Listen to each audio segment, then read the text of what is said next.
And it's so simple. If you're in a good space and have good emotions, you attract other good thoughts. And if you're not, it's very difficult to do that. Welcome to another episode of Behavioral Echoes, the podcast where we explore the fascinating intersections of personal behavior, psychology, and success. I'm Christopher Eady and would like to welcome my co-host, Lisa Ober. Hello, Chris. And today we're diving into talk a little bit about some of those beliefs starting in childhood. And I agree with you. They do. And we hear constantly, be careful, you're going to get hurt, stay inside, it's too cold, it's not safe, whatever it is. And these things are repeated by what we consider to be authority figures as children. That could be Hmm. somebody at the daycare center. It could be a parent, it could be a teacher, it could be a relative, even a neighbor. And this planted our belief system, or maybe even disbelief of what we should believe. And we've internalized those, whether it be on the news, on social media, movies, whatever. So let's bring in a concept that I think most of us can relate to, and it has to do with what a belief is. And I would just simply say it's a feeling of certainty about what something means. And it doesn't necessarily have to come from facts.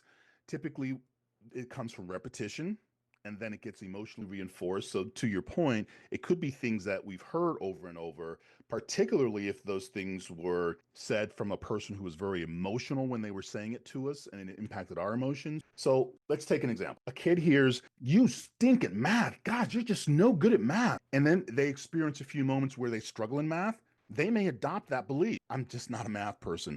I have even said it. The truth is, I'm actually pretty good at math. But most people that hear that and get that belief system, they're going to probably avoid jobs, careers, things that involve math because that's only going to reinforce what they believe or what they've heard.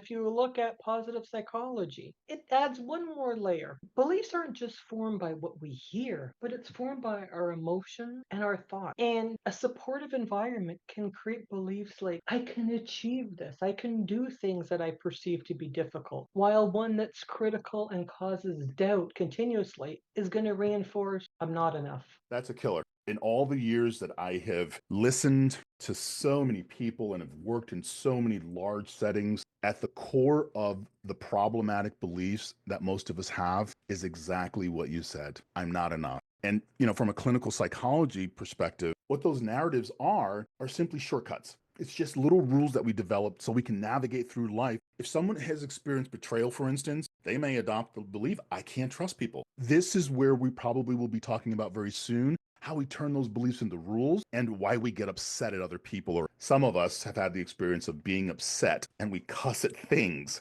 So we want to figure out like why do we get upset? I see that completely. A lot of times, what happens is the beliefs come from repetition. It comes from our thoughts, it comes from our emotion, it comes from even that self talk that we have. But where the tug of war actually starts is a lot of it comes from external factors. And we have that more today than we've ever had because we have social media. We have so many people sharing things that have no validation, just somebody's opinion. We have that when it comes to success or appearance or worth. We see that all the time with finances, always saying you'll never have enough. But who made that rule that there's never enough? Somebody stated that. It doesn't mean it's reality. And what we need to do is start to look at the message that we give ourselves, what we think about, our perception, and going back to that mental health. What we repeat becomes reality. And it's more of it's being willing to accept a thing. Perfection doesn't exist, but that repetition, those learning from mistakes,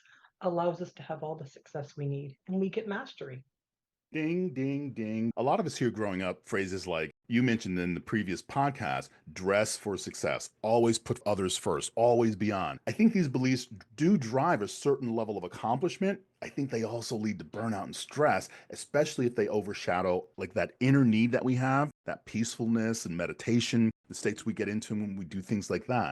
I think that's great that you share that, Chris. It leaves me to a very short quote that I've heard and I repeat daily. I am present, not perfect. Perfect does not exist. It's so important to look inside because does this message, does this belief serve me? Does it add value? Is it good for me to believe I must work 12 hours to be successful? because we know what's going to happen. My health, whether it be mental or physical or spiritual, is going to start to take a hit. And we have to be aware of what is the repercussion of what we do, because every single action has an opposite reaction. Are we okay with that? And does it align with my values, not somebody else's who tried to influence my values?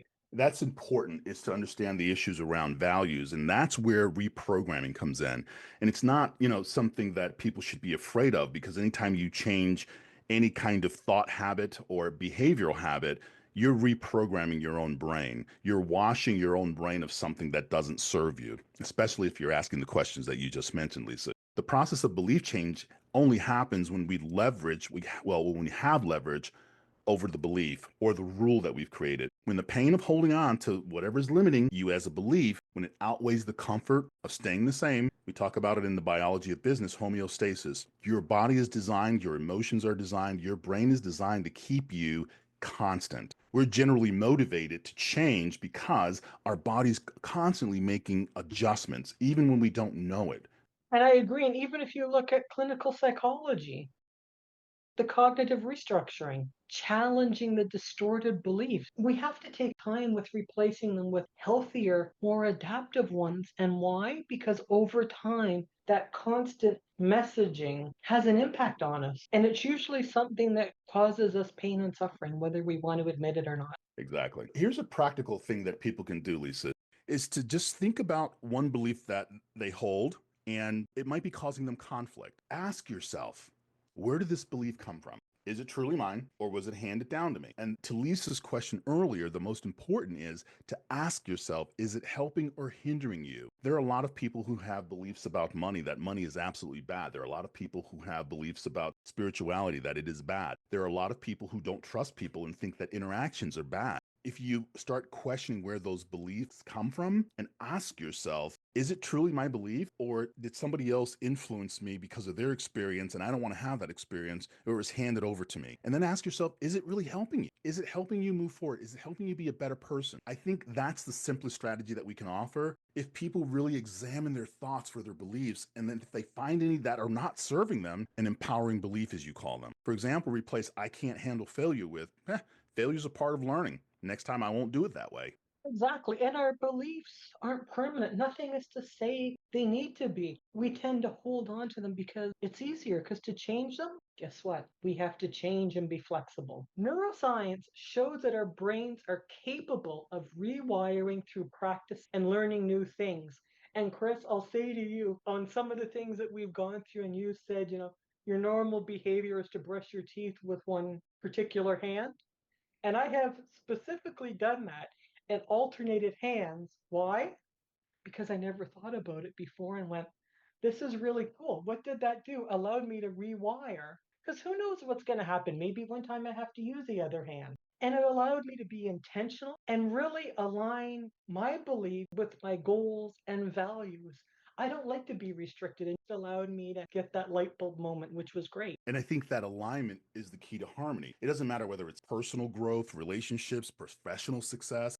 Managing our beliefs helps us navigate both the internal and external conflicts that we've previously talked about much more effectively. I agree. So we're going to leave you with this thought. Your beliefs can either be the foundation of your growth or the walls of your limitations, like a prison. What do you choose? Thank you. Thank you for joining us on this journey. Until next time, take control of your beliefs, nurture your inner world, mind your thoughts, and remember, it's never too late to rewrite your story. Most often, it starts by looking at your beliefs. And if you need any support examining your beliefs, developing empowering new beliefs that change your world, reach out. We're here to help you thrive. And thanks again for listening to Behavioral Echo.